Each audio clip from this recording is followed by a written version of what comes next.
I rikthehemi lajmit të ditës, pra Shqipëria shpalli zyrtarisht Iranin si shtet që sponsorizon, që financon terrorizmin me votën e parlamentit.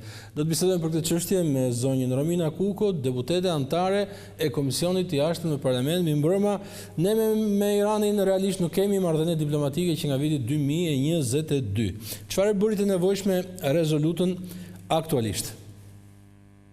E para se po dëgjoja lajmin për sigurinë kibernetike, është shumë e rëndësishme që ne të kuptojmë që influencat e Iranit, më saktë të Republikës Islamike të Iranit, për të qenë edhe më korrekt, kanë qenë përgjatë kohës, edhe përpara asumit kibernetik.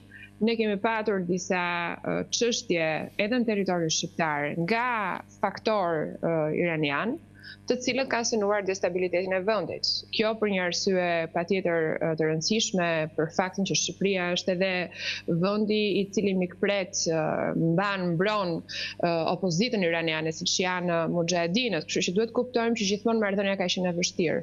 Rezolutat, unë kam parë reagimet sot, Aleksandër, dhe më vjen keq në fakt që mendohet kaq cekët, sepse ne vërtet kemi legjislacion në fuqi kundër terrorizmit, kundër financimit të terrorizmit.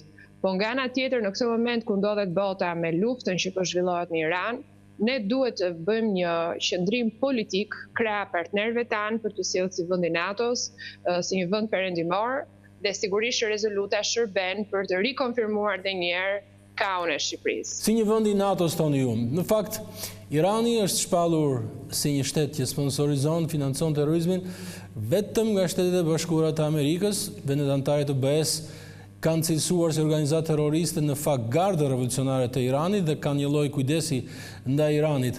Si shpjegohet kjo gjë? Për Shqipërinë gjithmonë. Si shpjegohet për Shqipërinë? Shqipëria ka qenë një ndër vendet i cili ka pësuar, pra nëse mund të quajmë zhvillimin e një lufte moderne teknologjike, besoj që sulmi i Iranit, kibernetik i Iranit ndaj Shqipërisë është një nga këto sulme. Nëse do të fillonim dhe të thelloheshim pak, do ta klasifikonim patjetër si një deklaratë, si një shpallje lufte, gjithë atë sulm të madh që bëri Irani në vitin 2022 duke dëmtuar infrastrukturën kritike teknologjike të vendit me databazat dhe çdo gjë tjetër. Kështu që rasti i Shqipërisë në lidhje me Republikën Islamike të Iranit është pak më sensitiv, sepse ne jemi ata që kemi pësuar të sulme edhe për arsyet që ju thash. Patjetër që Shtetet e Bashkuara të Amerikës janë drejt për drejt të angazhuara në këtë luftë së bashku me Izraelin.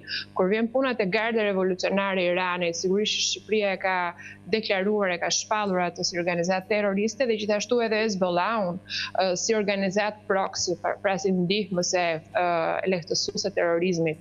Pra ne në një farë mënyrë kemi bërë tërësisht qasjen euro-atlantike, pra duke patur tërësinë e reagimit ndaj një regjimi i cili sigurisht që në një moment të caktuar përplaset me të gjithë vizionin e botës perëndimore. Dhe pyetja e fundit, pak zëra kritik pati në parlament nga opozita, nga shumë pak, dhe po e citoj një prej tyre që tha është qëndrim hipokrit të ulesh në gjunjë para Netanyahu dhe të dënosh Iranin. Një koment për këtë? Nuk kam asnjë koment për këtë lloj qëndrimesh populiste. Sigurisht që çdo temë që zhvillohet aty besoj që do duhet të prevalojë, siguria kombëtare do duhet të prevalojë. Çdo gjë tjetër që përdoret për politikë dhe për arsye populiste unë nuk e komentoj. Ajo që prisja në fakt sot është që gjithë faktorët dhe aktorët politikë shqiptar të ishin aty për të votuar pro këtë rezolutë, sepse unë besoj që në qoftë se ne kemi një konflikt apo duam të rreshtohemi, Shqipëria duhet të rreshtohet në tërësi, jo vetëm mazhoranca, por edhe të gjitha partitë politike.